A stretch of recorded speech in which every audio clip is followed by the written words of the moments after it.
Okay, welcome to the August 29th Thursday chat. We have a growing list of people who want to make announcements. We'll start with Mary Jane Milner.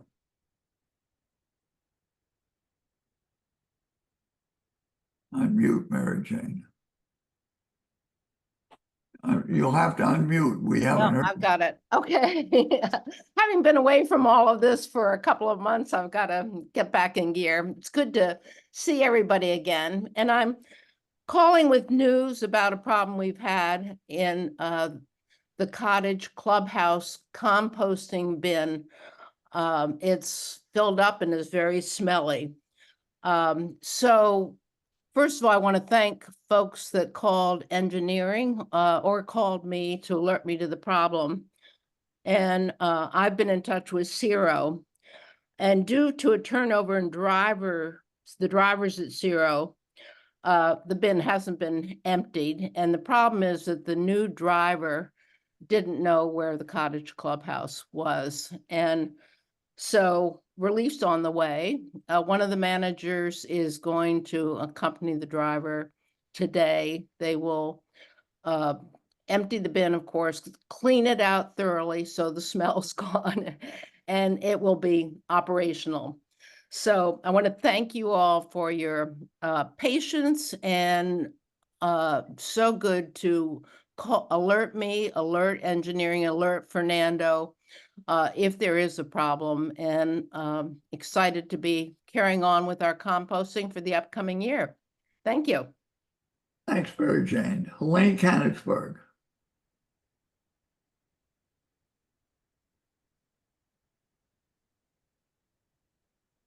Again, you have to unmute, Helene. I don't see you. All right, we'll do it.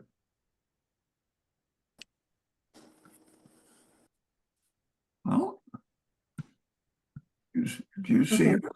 Okay, I think, am I unmuted now? Yeah. Okay.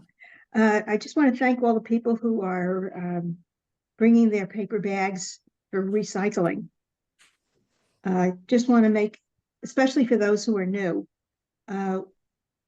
we collect the brown paper bags that we get our groceries and our meals in. And I'd like you to put the bags in a bag and bring them to either the clubhouse, my front porch, as long as it's not raining, or to the area behind the concierge desk by your mail rooms. We're also looking for clean egg cartons. When you finish your dozen eggs, please bring the egg crates down and add them to the bags, and I will take them to the Dedham Food Pantry. If the bags are ripped and torn, we can't use them, so just put them in recycling. Thank you very much, and appreciate all the work people are doing collecting bags for me. Thank you. Barbara Nadish.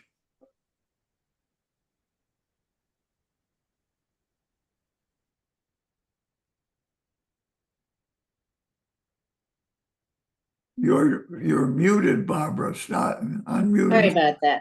Public service announcement. Hopefully everybody knows that there's a state primary on Tuesday, and probably most of you have early voted, but this reminder is specifically to new residents who have moved from out of state. If you have not registered, you have to be a resident of Massachusetts, and you have 10 days before the actual national election. If you need any information on that, you can just go to Google and put in registering in Massachusetts or how do I vote in Massachusetts, and it'll give you all the guidelines. And again, hopefully you will make sure that you registered appropriately so your vote will count. Thank you. Thank you. Before we go to Benita Ross, Marcia Banicelli, you have a question? Yeah. Do you want the egg container like containers that were holding soups and so on also?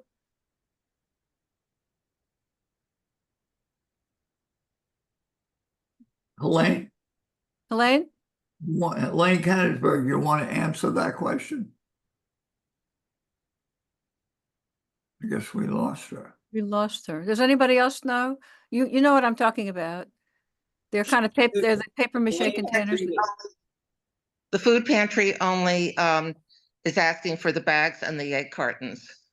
I'll take, when you turn in the plastic containers, I can take plastic containers with soup, from soups.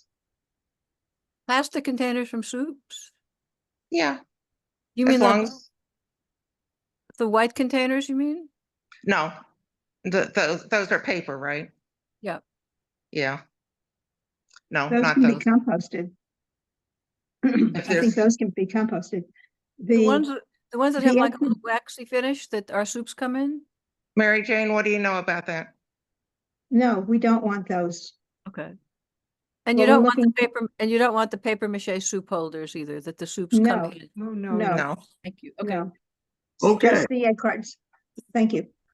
Thank you. Okay, Benita Ross. Thank you, Jerry. As all of you probably have noticed, we have had a fabulous gardening year, landscape year at Newbridge. We've been so fortunate to see beautiful hydrangeas that have been actually astonishing to everybody who's seen them. Our peonies have been wonderful.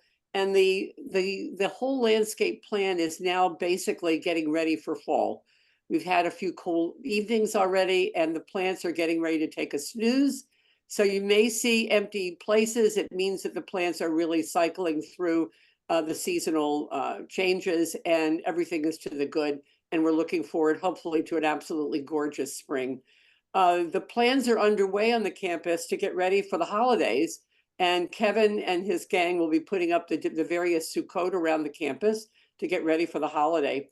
And the other item I'd like to bring to your attention just briefly, next week, there will be a notice about a special landscape program, a two-part series on the history of Dedham, the land, all about it. And then secondarily in October, there will be a speaker telling us about the origins of Newbridge, how it came to be, how the plan was developed, and how we got to where we are today. So you'll have more about it.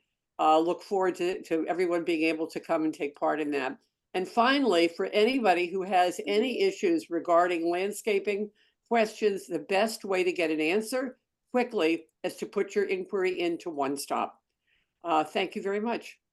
Thank you. We have a question from Carol Mullen.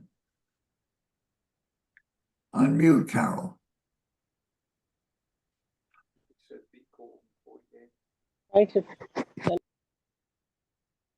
Oh, we lost her. I think she pressed a button that made her disappear. So we'll move on and get back to her. Terry's raised her hand. Who, Terry? No, Phyllis Hirsch. Phyllis Hirsch, go ahead. I didn't see her. Okay, never mind. Forget it. Okay, I want to go back to the soup containers. So I get soup from Central all the time that I take home, and it's basically in paper, and I recycle it with the paper. Is that not appropriate? If it's clean, you can you can compost it. Or excuse me, if it's clean, you can recycle it. If it's not clean, it has to go to compost. It It has has a to go to compost? It can go to compost, yeah. Yes.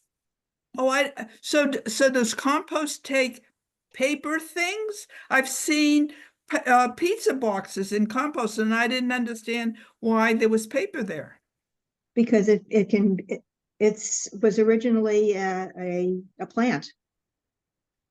And it can be, So paper, Phyllis, it can be, especially if there's food in it. In other words, you cannot take a pizza box and put it in with recycle because there's usually food deposits in it, but it Sure. would go into compost. I'd like to make one further comment on that, and that is that if you look at the list of what Zero says is acceptable, and indeed, paper napkins, paper towels, is on that list. However, it is not good for the system to put 10 New York Times in the composting bin, or even some of these gigantic, very, very heavy pizza boxes. So be careful of that. There's no absolute rule on it, but there's just common sense about proportions. Isn't I it think the it's- ink on the newspapers that's a problem? Pardon? Isn't it the ink on the newspaper that's the problem? No, it's all right. It's, as I say, it's just a matter of quantity and upsetting the whole balance if so much paper is dumped in versus the organic food. But Helene's right that anything that comes from a plant ultimately is compostable. Okay, Okay. Masha, go ahead. So I thought that if something had a waxy finish, like the soup containers, that you couldn't recycle them. You are, and I don't know these soup containers, so I really shouldn't be saying anything, but you're absolutely right. If anything has wax, so that if you run your fingernail down it, there's wax like on frozen vegetables and so on, it cannot be recycled. But Mary Jane, I was under the impression that like the soup things can, because, and the same with coffee cups, because the it's very thin. The Yes, wax yes. is very thin, and that Zero heats things up, and so that wax melts. Right.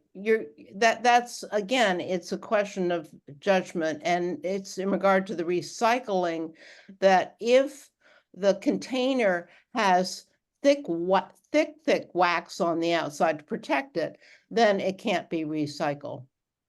Right. Okay, thanks. So we'll go to Mark Blazajewski. Hi, Jerry. Thanks. Hello, everyone. I have two quick announcements. First, for those that have been missing their bingo fix, I'm happy to say that bingo is making a comeback on Saturday, September 7th. The Hospitality Committee and the Community Life Team will be hosting a bingo afternoon at 2 o'clock in Great Meadow Hall. So we hope everyone can come enjoy couple rounds of bingo, some treats, and some great prizes to go along with it. So again, that is on Saturday, September 7th at 2 p.m. So we hope you can join us. And then the second announcement I just wanted to briefly mention, following up on what Barbara mentioned, next Tuesday, September 3rd is the Massachusetts state primary election. And as we have done in years past, we are going to be offering a shuttle bus to Town Hall on Tuesday. And those buses will be leaving at 10 a.m. and at 1 p.m. You don't have to register ahead of time. Just show up at the entrance to the community center. And again, at 10 a.m. and 1 p.m. for those that do need to vote in person, we will have buses going to Town Hall on Tuesday. Thanks, Jerry. Thank you. Rapid Judy. Hi, everybody. I have one brief announcement, and that is that the fall holidays, Jewish holidays, begin on September 2nd, and we are very much in revved up state already. You will receive with tomorrow's packet a save the date, just letting you know the services that will be held here.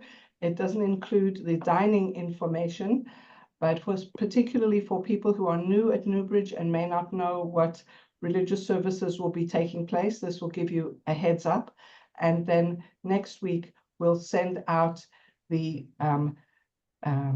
sign-up form, and we'll be asking you to please make a decision about which services you'll be attending within a relatively short period of time. So just wanted to give you a heads up for that. Thank you.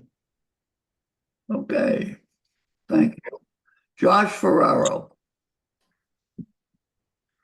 Thanks, Jerry. I did see Barbara Nadich's hand up. Did she have something before I start? Thanks. Go I ahead. did- Barbara. Judy, did you say September 2nd or October 2nd?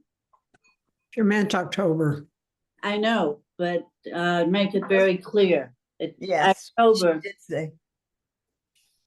Okay, you're muted, but you're shaking your head yes. Judy, you're muted. Okay, I just agreed with what Barbara said.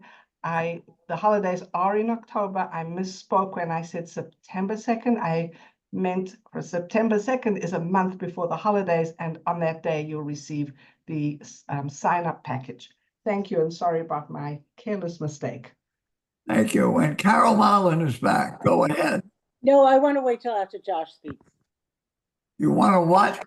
Wait till Okay. after Josh speaks. Okay.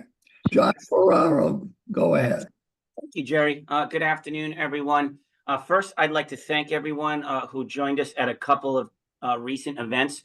We had the brunch in Winter Garden this past Saturday. And then last night we had the kosher dairy night in Great Meadow Hall. It was great to see the turnout from the community. And overall, I've received a lot of positive feedback. So I just wanted to thank everyone, and the culinary team as well for putting together some great menus and doing some extracurricular activities. So thank you to all. I do want to mention that over the past month, the dining committee has received nearly 20 letters of intent for 4 new members that will be joining us, taking over for 4 members whose terms have come to an end.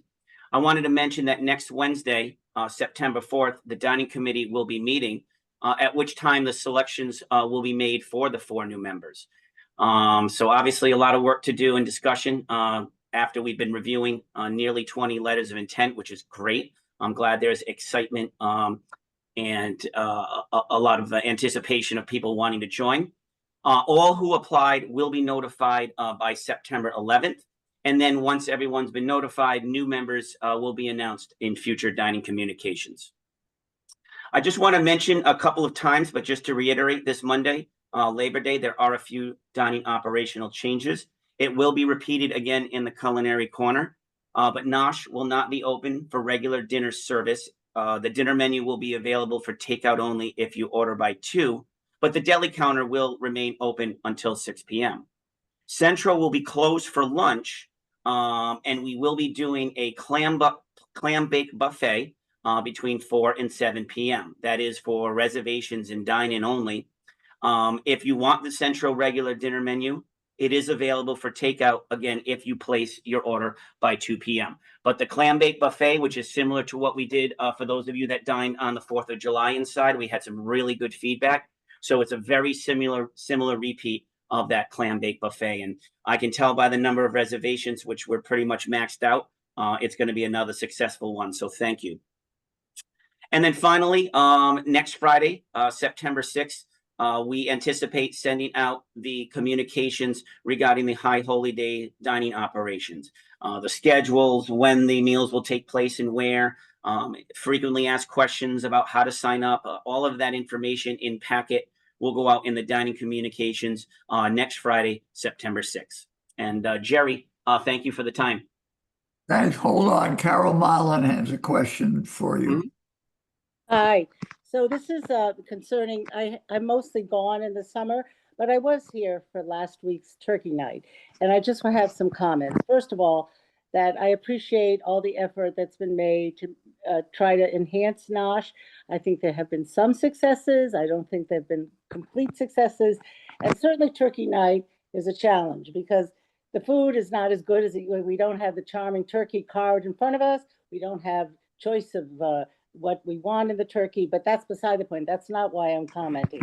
I'm commenting because there were 8 of us who had a reservation to sit at a table. And I can tell you that the staff was very uncomfortable by a rule that had come down that we cannot be seated until the entire table is there. I understand in a busy restaurant like Centro, that's appropriate. But when a restaurant is not busy, it typically says, find a seat and make yourself comfortable. Here, all the tables were set and no one was sitting at the center tables at all. But there were 7 women standing up old ladies trying and uncomfortable standing up because where you're supposed to sit down wasn't conducive to that and isn't. And we had to wait until everyone was there. You know, it's very difficult to say that I don't have to be served. We don't have to be served until everyone's there, but I think it's unreasonable not to have a table sit down when obviously most of the people are there, and it's not interfering with the staff. It's in no way doing anything, and especially in an empty restaurant. That's my take. And when I brought it up, I was very much put down by it. And I think it's too bad. I think if you ask people what they want this. This is something that is generally everyone feels should take place in Nash. Okay, that's my comment. Well, Carol, thank you very much for sharing, and I can definitely hear some of the frustration in your voice. And I'm sorry that this particular, protocol rule, as you call it, does make it inconvenient or causes you any frustration. Definitely not the No, intent. it causes more, excuse me, Right. causes more than frustration. It causes discomfort. It is uncomfortable for me to stand up for just, everyone was around the table because that's where the table we were. And you couldn't sit in the chair. I hear you. Okay. So did you want me to respond, Carol, or? Yes, go ahead. Okay. Please. So what I was trying to get at is I am hearing you, Carol. I'm sorry it wasn't just a inconvenient, you find it uncomfortable. We have added some dining chairs to the waiting area to try to make the waiting area an option to make it more comfortable, because we did hear that feedback. And we do really, our department and my team really tries to hear the feedback from the community. And we really do try to make adjustments to give the community what it wants. There are times, however, that the dining team and the people that make up the dining team, being the experts in the field of operations, we do sometimes have to put things into place that have a bigger picture reward and make things overall more effective. And I understand what you're seeing, and I'm hearing you, but I ask that you trust that the reason for this, when we switched from buffets to a dining service similar to Centro, when we decided that we heard the community, they did not want the buffets. They wanted more of a full dining experience closer to what they get in Centro. When we worked through all these details with the dining committee, we did say that we would have to also have the reservation and timing and seating protocols in place in order for it to be most effective and efficient as possible. So I know that that doesn't quell your uncomfortableness, Carol. I know that you're still frustrated by it, but I'm asking you to understand that when we put these types of things into place, there are bigger picture items and making it more effective. My team and the dining team doesn't always live well in the gray areas, that sometimes they can follow this protocol and sometimes they can't. So what Charmaine and Carlos and the team have been instructed to do is to seat complete parties at their reservation time. Carl, Josh, I think this is your protocol more than anyone else's, because definitely when we talk around and we are friendly with the staff doesn't, this is not important to the staff. It's important to the people who are eating. And I understand flexibility. When you're crowded, it's a different story. But when this restaurant is basically, the tables are set, most of the people are there. I mean, it's not my responsibility to make sure that this person that I barely know that is having dinner with me is there, in a table of 8. It gets to be very frustrating, and more than frustrating, very uncomfortable for old women, old people to stand around and wait. And those chairs are not comfortable to sit in. Hold on. We're getting a lot of people want to get into this discussion. We can only go. Good. It's important, but we can only go so far. So everybody, I'll recognize you, but speak very briefly. I got 4 people who want to speak. Go ahead, Helene Oppenheimer first. Right, so I want to support Carol, because my movie group on a Wednesday night had exactly the same thing. It was empty. They wouldn't seat us until 6 o'clock. We got there at 10:06. And all we asked was, we don't have to order. Why can't we sit down? So I'm supporting Carol in exactly what she said. Thank you. Okay, thanks. Marilyn Stone. Yes, what we did was, at one time, all the tables were listed as to who was going to sit there. And we could go in, we could sit down, and we don't expect to be waited on. What happened was at 5:30, all of us had a reservation. There must have been half a dozen of us in wheelchairs and walkers, in canes, standing in line, waiting for the hostess to call on each one of us, asking us who was in our party, were they all there? If she couldn't see them, she wouldn't let us sit down. Some of people were in there for 15 minutes. I came in with someone who couldn't walk very well, and I just wanted to sit at our table and told them I did not want anything else. I just wanted her to sit. And I was told I had to sit by the fireplace. It just so happened my table was not at the treats. So that means she has to walk all the way over to the fireplace. And now I have to take her all the way over to the treats. It's not comprehensible when we have something at Central. We're all sitting down. As soon as our party is there, I go up to Donna and I say, we're all here. She says, fine, and she takes us. There's no quarrel, there's no discussion, there's no waiting. Okay, Matt has put his hand up, so he wants to get into the discussion before we go any further. Thank you, Jerry. I think there needs to be some recognition on the community side, and that includes operations as well. That this is one of those scenarios that's not perfect. There's an expectation that we deliver food and that it's quality food with excellent service and it's delivered exactly the way you want it. But the challenge comes in that when people sit down early, then it basically transcends into, I want to order food early. And then the kitchen's not ready. Well, you shake your head, no, Carol, but this has been history. You may speak for yourself, but there are a lot of individuals on this community that do what they want and have their own expectations. And that is the reality in which we have to operate.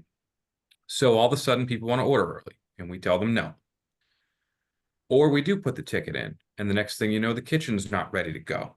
And so somebody's waiting doubly long for the food and the frustration mounts and builds. The only way to deliver the food with high quality service and have the kitchen be ready is to operationally have to follow the guidelines that exist. If we tailor every single thing for every person, we're setting ourselves and frankly you up for failure in delivering the meals that we want. It's going to be hard.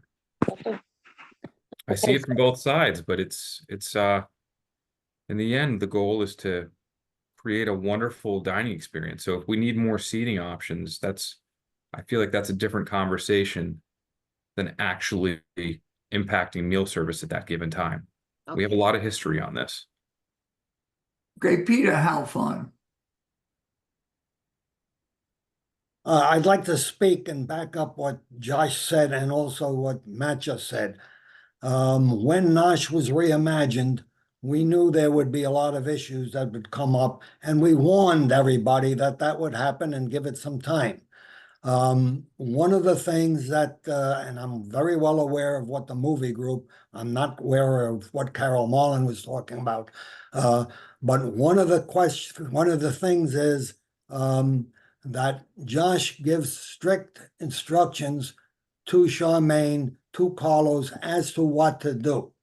Now, they are not very experienced. They don't know at this point where they can waver a little bit. And so they follow the instructions. And that's what they've been asked to do. That's what they've been instructed to do. And if they do it, whether you like it or don't like it, they are doing what they've been asked to do. Now, you can always write and send, and we'll talk about it at the food meetings, at the dining committee. Unless we know about it, this is not the forum to discuss it. Okay, Michael Ross, you're all set. Okay, so I think it's time to move to you, Matt. Okay, well, thank you again, everyone. I know that's a challenging discussion, I really do. That's part of community, though, keeps everything interesting all the time. So I want to give everybody a little update on the COVID front. So for starters, I want to thank the community sincerely for the amazing job that you've all been doing, protecting yourselves and each other. I think we've been talking about over the recent weeks that there has been a spike in COVID cases. We've seen it, steadily with 2 residents about every single week. That number is the same this week, but it could be so much worse. And the fact that you're all masking when you're having exposure or isolating when you've had COVID and working with security to become tested and following the protocols, it's making all the difference in the world. I've seen quite a jump in the healthcare centers in terms of COVID cases. If you look at the wastewater data right now, there's a little jump happening. It's nowhere near what happened in January with the wastewater data. But the risk is certainly there, and it's an increased risk right now. But the positive behavior of this community has really kept us out of trouble. So, these happen to be one of the things that absolutely keeps me up at night. And so your actions have really put my mind at ease. So thank you so much for taking this so seriously and protecting yourselves and your neighbors and your friends. In the letter tomorrow, you'll see the COVID protocols. We're going to put them out yet again, just as a reminder to everybody. We're going to put them on Touchtown. And if you call for a test of any kind, we're also going to leave you with a copy of the protocols. And the goal here is just to keep going over it over and over again, so we all know it like the back of our hands, so we are prepared all the time. Been living with it for 4 years, probably going to be living with it for quite a while. And the way to keep this community safe is for all of us to each do our part. So I want to thank you very much. It does mean a lot, and it allows us to stay focused on the core business at hand. I see a question, Jerry. Jerry, go ahead. You're on mute, Terry. I thought I'd already unmuted. Go ahead. Okay. You're all set. So I wanted to ask a question of Benita about the garden and the campus, which is lovely. But I had sent to her a picture of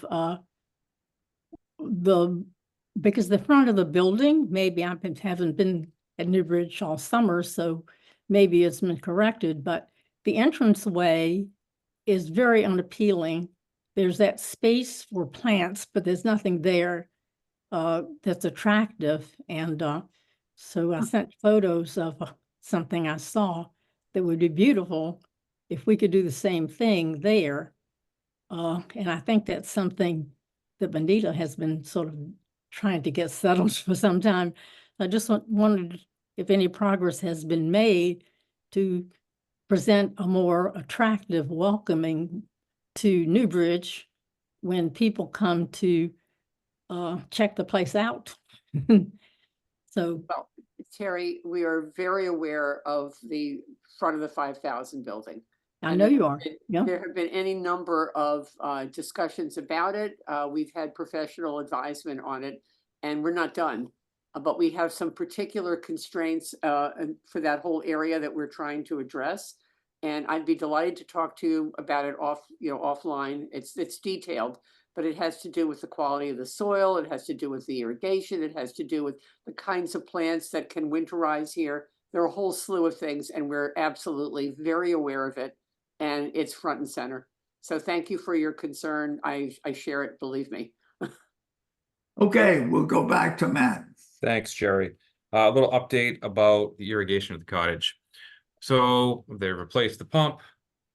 They had an issue with the pump. They took the pump back out, put the new pump in. Then they had an issue with the controls. They checked the controls. Then they wanted to make sure the holding tank and the controls in the holding tank were working appropriately. So they emptied the holding tank. They thought they got everything fixed.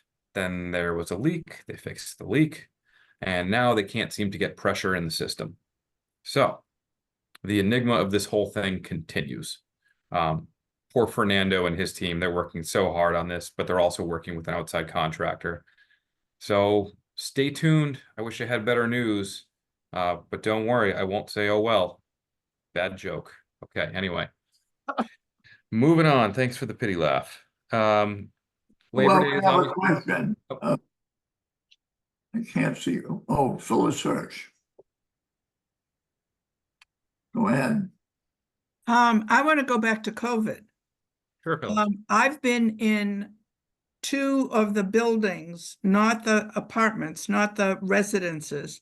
And there's a sign that says, masks are required for all visitors and employees.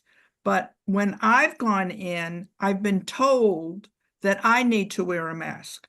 And I said, but nobody told the residents that we need. So I'm asking the question, who is Newbridge saying needs to wear a mask in any So you're building? talking, Phyllis, I imagine you're talking about the healthcare center. Correct. So in the healthcare center, everybody has to wear a mask. And that's why those signs are there. So every person that walks into the healthcare center has to wear a mask. They have quite a few cases over there right now, and many of their floors are restricted. So Here- that includes the outpatient PT and. Correct, because it's in the healthcare center building. That whole building is considered healthcare. So you have to walk through the link to get there if you're coming from IL, or you go in through the front door over there. That's why the signage is posted where it is. But the signs are not clear.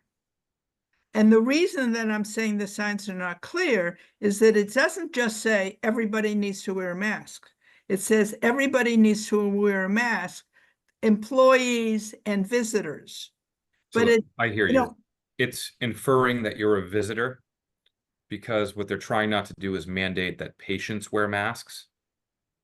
This is one of those separate entity on the same landscape, not communicating very well or thinking about the system as a whole. So I will take your feedback. I will bring it back to them in the healthcare center and see if we can be a little more clear on the language.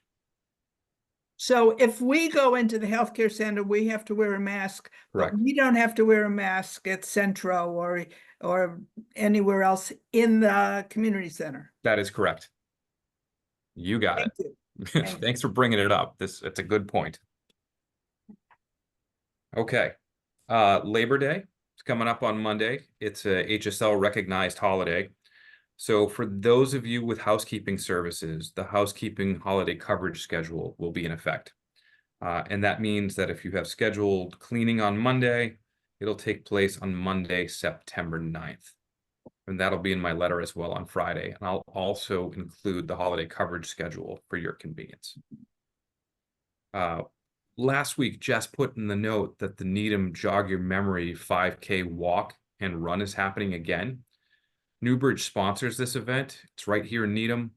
It focuses on supporting caregivers for those taking care of a loved one or a family member with Alzheimer's. It's a great event.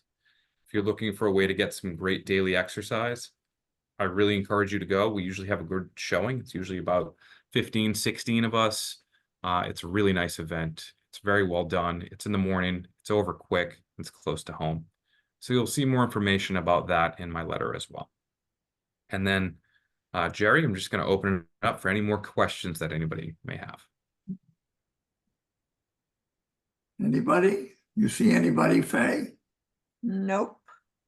Are you waving your hand, Barbara, or making an adjustment? Raising my hand. Go ahead. And any news on when you're going to have the COVID and flu clinic? Great question. I actually meant to bring that up. We've been in touch with Dedham Pharmacy. They have committed to providing the clinic yet again, but they have not given us a date yet. As soon as we have a date, we'll be telling everybody what that date is. Is there any targeted date that is more beneficial than not specifically on the flu? Because in the past, they said, late September. Yeah. Exactly. That time frame is generally, I believe, the most beneficial to have the flu vaccine. We'll work with the physicians and Dr. Schuster's group to try to identify that. And Leanne from Dedham Pharmacy will have a pretty good feeling for that as well. Thank you. Hey, Karen Cohen-Shertog. Unmute Karen. Yeah, go ahead. I was just wondering if it will be the newer COVID vaccine with the flu shot. Yeah, hi, Karen. I imagine it will be. Yeah, that's the goal. Will be. Okay. I think it's really Not- important that we not have the most up-to-date here. RSV. Not RSV, Not RSV, correct. yeah. Anybody else? Okay, we'll see you next week. Thank you very much, everybody. Bye, everyone. I think Faye, you're the winner. Thank you.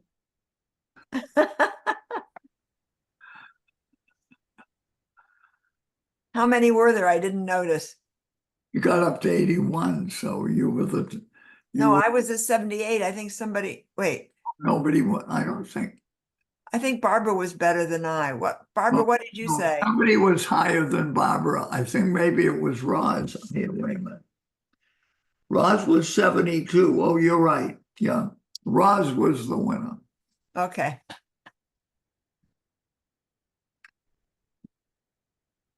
Bye.